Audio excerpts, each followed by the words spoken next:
Secretary Rubio, my dear friend Marco, it's great to welcome you in Jerusalem with your delegation.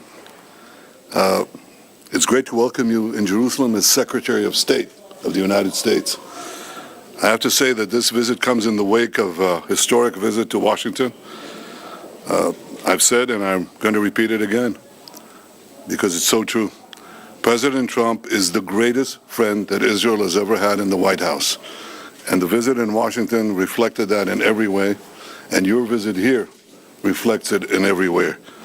Throughout your political career, you've been a great supporter of Israel and a great champion of the U.S.-Israel alliance. I have no doubt that your unwavering support will continue during your tenure as Secretary of State. And I also have no doubt that you'll be a voice of clarity and courage on the world stage for the values that we in Israel, you in America hold dear, the values of freedom for all those who cherish liberty. You're already doing that, and I want to tell you that it's heard loud and clear here and everywhere else. Today, Secretary Rubio and I had a very productive discussion with our staffs on a number of issues. None of them are more important than Iran. Israel and America stand shoulder to shoulder in countering the threat of Iran. We agreed that the Ayatollahs must not have nuclear weapons. And we also agreed that Iran's aggression in the region has to be rolled back. Over the last 16 months, Israel has dealt a mighty blow to Iran's terror axis. Under the strong leadership of President Trump and with your unflinching support, I have no doubt that we can and will finish the job. We also spoke a great deal about Gaza. I thank Secretary Rubio for President Trump's assistance in helping us secure the release of another 3 hostages yesterday. These are hostages that Hamas refused to support only a few days to release only a few days earlier. And I also thanked him for America's unequivocal backing for Israel's policy in Gaza in moving forward. I want to assure everyone who's now listening to us, President Trump and I are working in full cooperation and coordination between us. We have a common strategy, and we can't always share the details of this strategy with the public, including when the gates of hell will be opened, as they surely will if all our hostages are not released until the last one of them. Israel is determined to achieve all the war objectives we set after the horrific attack on October 7th, the worst attack on Jews since the Holocaust. We will eliminate Hamas's military capability and its political rule in Gaza. We will bring all our hostages home, and we will ensure that Gaza never again poses a threat to Israel. The unequivocal support of the United States on Gaza will help us achieve these objectives faster and set us on a path for a different future. Secretary Rubio and I discussed President Trump's bold vision for Gaza's future, how we can work together to ensure that that future becomes a reality. We also discussed the situation in Syria after the collapse of Assad's regime, a collapse that was made possible by Israel's weakening of Iran's terror axis, especially the weakening of Hezbollah and the removal of Nasrallah. For over a decade before October 7th, Israel acted to prevent Iran from developing new terror fronts against us in Syria, right opposite the Golan Heights and deeper in Syria. And we conducted hundreds of airstrikes, perhaps 1,000, in order to prevent it, and we did. Now, if any other force in Syria today believes that Israel will permit other hostile forces to use Syria as a base of operations against us, they are gravely mistaken. Israel will act to prevent any threat from emerging near our border in southwest Syria. The Secretary and I discussed Lebanon as well. Israel is committed to the ceasefire understandings that were reached in November. We expect the government of Lebanon to be equally committed to their fulfillment. The scenes we saw this weekend in Beirut of UNIFIL forces being attacked by Hezbollah, this was not encouraging. The 2 UN resolutions that everyone refers to, 1559, 1701, well, they must be fully implemented. Hezbollah must be disarmed. And Israel would prefer that the Lebanese army do that job, but no one should doubt that Israel will do what it has to do to enforce the understandings of the ceasefire and defend our security. The Secretary and I also discussed how the many international institutions have been hijacked and turned into anti-American and anti-Israeli forums. We see that in the UN General Assembly, in the UN Human Rights Commission, where anti-Americanism is rampant, and more resolutions are passed about Israel than the rest of the world combined. And we see it especially in the lawfare that is being waged against America and Israel at the ICC, the ICJ, and elsewhere. The ICC has outrageously libeled Israel and issued arrest warrants based on utter lies. Like America, Israel is not subject to the jurisdiction of the ICC and does not accept the court's authority. Israel commends President Trump and his administration for restoring his executive order against the ICC and for moving quickly to sanction ICC officials. The Secretary and I discussed working together to formulate a common strategy to deal with the threat of lawfare and neutralize this threat once and for all. So these are some of the issues we discussed today. Believe it or not, there were more, many more.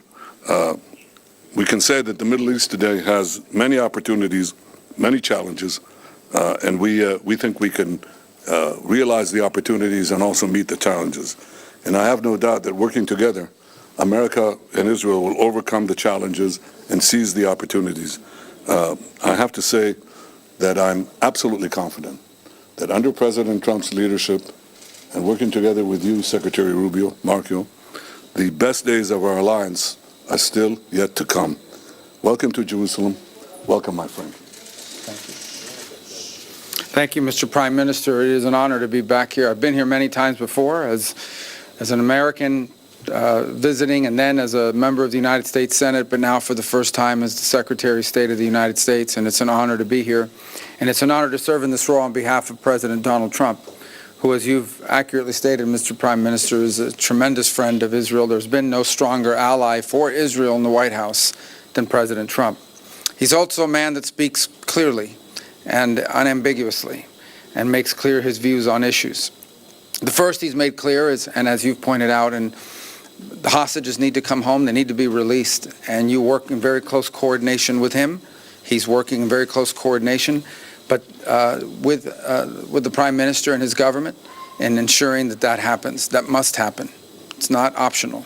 And would add that that's a goal we share in common, and that is something we work on very closely together.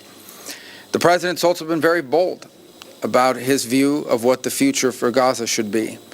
Not the same tired ideas of the past, but something that's bold and something that frankly took courage and vision in order to outline. And it may have shocked and surprised many, but what cannot continue is the same cycle where we repeat over and over again and wind up in the exact same place. Related to that, the President's been very clear. Hamas cannot continue as a military or government force. And frankly, as long as it stands as a force that can govern or as a force that can administer or as a force that can threaten by use of violence, peace becomes impossible. They must be eliminated. They must be eradicated. On the broader issues that we discussed as well is the questions in Syria. And while the fall of Assad is certainly promising and important, if Syria replacing one destabilizing force for another is not a positive development. And that is something that we will watch very carefully as we seek to craft our own strategy with regards to how to approach the events in Syria. In the case of Lebanon, our goals are aligned and the same. A strong Lebanese state that can take on and disarm Hezbollah. The common theme in all of these challenges is Iran. It is the single greatest source of instability in the region. Behind every terrorist group, behind every act of violence, behind every destabilizing activity, behind everything that threatens peace and stability for the millions of people who call this region home, is Iran. And by Iran, I mean the Ayatollahs. By Iran, I mean its regime. A regime who, by the way, its people don't support. The people of Iran are victims of that regime. And so I think it's important to constantly point that whether we talk about Hamas or we talk about Hezbollah or we talk about violence in the West Bank or we talk about destabilization in Syria or we talk about any of these issues, the militias in Iraq, they all have behind them one common theme, Iran. And that must be addressed. And there can never be a nuclear Iran. A nuclear Iran that could then hold itself immune from pressure and from action. That can never happen. The President's been clear about that as well. And so I close where I began by reiterating our strong support for our allies, very close allies and partners here in Israel, to the people of this great country, for whom we have tremendous love and respect for everything you're facing, have faced, and continue to face. It is an extraordinary story of bravery. A nation founded in the ashes and in the aftermath of a horrifying crime against humanity, stood from its very inception, from the very day of its birth, against threats from every angle and every corner, and has served as an example to the world of a pluralistic society, a free enterprise democracy, and one that if there were more Israels in the Middle East, more countries like that, the world would be a safer and a better place. And this is what we hope for the region and for our planet. A nation that's always sought peace, but will not allow itself to be intimidated or destroyed by its enemies. And on that front, you can always count on us, as long as I'm in this position and President Trump is in the White House. So thank you. Thank you.